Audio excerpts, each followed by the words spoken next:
السلام علیکم، میں ہوں پروفیشنل اسٹرالوجر سید شوکت علی بخاری۔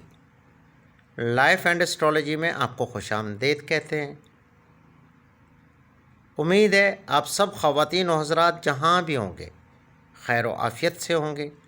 میری دعا ہے خداوند کریم آپ کو شاد و آباد رکھے۔ میں آپ کا تہہ دل سے شکر گزار ہوں، آپ نے اپنے قیمتی وقت میں سے ہماری ویڈیوز کے لیے وقت نکالا۔ میری نئے آنے والے معزز خواتین و حضرات سے گزارش ہے کہ ہمارے چینل لائف اینڈ اسٹرالوجی کو سبسکرائب کریں، لائک کریں اور ویڈیوز کو زیادہ سے زیادہ شیئر کریں اور گھنٹی کے بٹن کو پریس کریں تاکہ نئی آنے والی ویڈیوز آپ تک بر وقت پہنچ سکیں۔ آج ہم بات کریں گے برج حوت یعنی پائسس کی۔ ماہ ستمبر 2022 میں برج حوت کی فلکیاتی پوزیشن کیا ہوگی؟ کون کون سی تبدیلیاں ماہ ستمبر میں برج حوت سے تعلق رکھنے والے خواتین و حضرات کی زندگی میں رونما ہو سکتی ہیں اور یہ مہینہ کیسا رہے گا؟ آپ حضرات اپنے ہاراسکوپ کی ویڈیو آخر تک ضرور دیکھا کریں تاکہ آپ کو اپنے برج کی معلومات حاصل ہو سکیں اور اس کے ساتھ آپ کے برج سے منسوب صدقہ جات اور ورد خاص بھی آپ کو معلوم ہو سکے۔ برج حوت سے تعلق رکھنے والے خواتین و حضرات مارچ 2020 سے سرستی کا شکار ہیں۔ آپ نے بہت ہی نشیب و فراز دیکھے ہوں گے، مگر اس ماہ آپ کو پلینٹس کافی سپورٹ کریں گے۔ برج حوت سے تعلق رکھنے والے خواتین و حضرات جو نوکری پیشہ ہیں، ان کے ساتھ جو مسئلے مسائل کافی ٹائم سے چلتے آ رہے تھے، اس ماہ وہ مسائل حل ہوتے ہوئے نظر آ رہے ہیں۔ اس ماہ مارس کی سپورٹ آپ کے لیے کافی اہم ہوگی۔ ماہ ستمبر میں جوپیٹر آپ کے اپنے گھر میں ہونے کی وجہ سے آپ کی زندگی میں اچھی تبدیلیاں پیدا کرے گا۔ اس ماہ آپ اپنے کیریئر کو بہتر بنانے کی پوزیشن میں ہوں گے۔ آپ اس ماہ پر اعتماد ہوں گے۔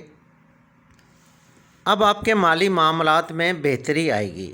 اس ماہ قرض کی وصولی میں صبر اور تحمل کا مظاہرہ کرنا ہوگا۔ آپ کے جذباتی پن سے پریشانی ہو سکتی ہے جس کے آپ کے کاروبار پہ بھی اثرات مرتب ہو سکتے ہیں۔ برج حوت سے تعلق رکھنے والے خواتین و حضرات کو اس ماہ زبان پر کنٹرول کرنا ہوگا، گفتگو میں احتیاط کرنی ہوگی۔ شروع ماہ سے 15 ستمبر تک آپ کے معاملات میں تھوڑا سا سست روی ہوگی۔ 15 ستمبر کے بعد آپ کے معاملات میں تیزی پیدا ہوگی، آپ کے معاملات میں بہتری آئے گی۔ مرکری اس مہینے آپ کے ذائچے کے 8ویں گھر میں ہوگا۔ مرکری آپ کے روحانی معاملات میں اچھے اثرات پیدا کرے گا۔ مرکری آپ کو گھریلو معاملات میں مصروف عمل رکھے گا۔ عطارد 10 ستمبر تک آپ کو امیگریشن کے معاملات میں فل سپورٹ کرے گا۔ جو خواتین و حضرات بیرون ملک جانے کے لیے اپلائی کرنا چاہتے ہیں یعنی ویزا کے لیے، وہ اس ماہ سے ان تاریخوں سے بھرپور فائدہ اٹھا سکتے ہیں۔ عطارد کے اثرات والدین سے تعلقات کو بہتر بنانے میں اہم کردار ادا کریں گے۔ سورج آپ کے ذائچے کے 7ویں گھر میں 22 ستمبر تک رہے گا۔ 7ویں گھر میں سورج کے اثرات آپ کی ازدواجی زندگی کے لیے اچھے ثابت ہوں گے۔ ایسے میاں بیوی جن میں کافی عرصے سے اختلافات چلے آ رہے تھے، وہ اس ماہ ختم ہو سکتے ہیں۔ اس ماہ شروع سے ماہ ستمبر 22 تک آپ کی لو لائف اچھی رہے گی۔ 23 ستمبر سے آخر تک آپ کو لو لائف میں احتیاط کی ضرورت ہوگی۔ آپ ایسی گفتگو یا ایسے عمل سے پرہیز کریں کہ آپ کی لو لائف ڈسٹرب ہو۔ مریخ کا برج جوزہ میں داخل ہونے سے آپ کو کسی دوست نما دشمن کی طرف سے کی گئی سازشوں کا سامنا کرنا پڑ سکتا ہے۔ مریخ کے اثرات آپ کے عزیز و اقارب اور بہن بھائیوں کے ساتھ اختلافات پیدا ہو سکتے ہیں۔ آپ کو چاہیے کسی بھی وجہ سے اپنے بہن بھائیوں سے نہ الجھیں، بہتر ہوگا۔ وینس آپ کے ذائچے کے چھٹے گھر میں شروع ماہ سے 5 ستمبر تک ہوگا۔ 5 ستمبر تک آپ کو اچھے اثرات دے گا۔ 6 ستمبر سے وینس حبوط کی حالت میں ہوگا، اب یہ کمزور حالت میں ہوگا، اس کے اثرات کچھ خاص نہیں ہوں گے۔ 29 ستمبر کو وینس برج میزان میں ہوگا تو آپ کی زندگی پر بہت اچھے اثرات مرتب کرے گا۔ آپ کے معاملات زندگی میں اچھے اثرات ظاہر ہوں گے، اچھائی ہوگی، بہتری ہوگی، آپ کامیابی کی طرف جائیں گے۔ ستمبر ایک ایسا مہینہ ہوگا آپ بہترین نتائج حاصل کر سکیں گے، اس ماہ آپ پر اعتماد ہوں گے۔ برج حوت سے تعلق رکھنے والے خواتین و حضرات کے لیے ستمبر پرسکون مہینہ ثابت ہوگا اور قسمت آپ کا ساتھ دے گی۔ برج حوت سے تعلق رکھنے والے خواتین و حضرات کچھ پرانے تعلقات ختم کر کے نئے تعلقات قائم کر سکتے ہیں۔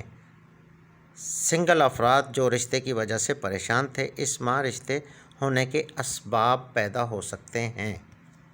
برج حوت سے تعلق رکھنے والے خواتین و حضرات کو اپنے برج سے منسوب ورد خاص کا ورد لازمی کرنا چاہیے تاکہ آپ کی زندگی سے رکاوٹوں اور ناکامیاں ختم ہو سکیں۔ برج حوت کا ورد خاص ہے یا حیو یا قیوم، دن میں کم از کم 111 مرتبہ ضرور پڑھا کریں، چاہے آپ کوئی ٹائم فکس کر لیں، نہیں تو چلتے پھرتے اول و آخر 11 مرتبہ درود شریف اور 111 مرتبہ اپنا ورد خاص یا حیو یا قیوم۔ برج حوت سے منسوب صدقہ 900 گرام دال مسور یا پھر 900 گرام گندم یعنی گندم جس کو آپ کنک بھی کہہ سکتے ہیں، اناج بھی کہہ سکتے ہیں۔ اناج میں تو بہت چیزیں آتی ہیں لیکن گندم کہہ سکتے ہیں۔ جمعے کے دن کسی بھی مستحق کو دے دیں یا پرندوں کو ڈال دیں۔ تو جناب یہ تھی برج حوت کی ماہ ستمبر سے ریلیٹڈ فلکیاتی پوزیشن۔ اگر ویڈیو اچھی لگی ہو تو کمنٹس باکس میں کمنٹس ضرور کریں۔ اگر آپ کو اپنے برج حوت کی مکمل معلومات چاہیے تو مکمل معلومات کے لیے ویڈیو کا لنک ڈسکرپشن میں موجود ہے، آپ وہاں سے لے سکتے ہیں۔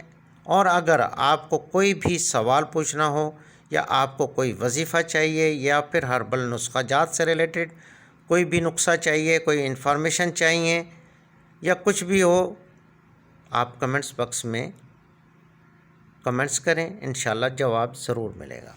اللہ حافظ۔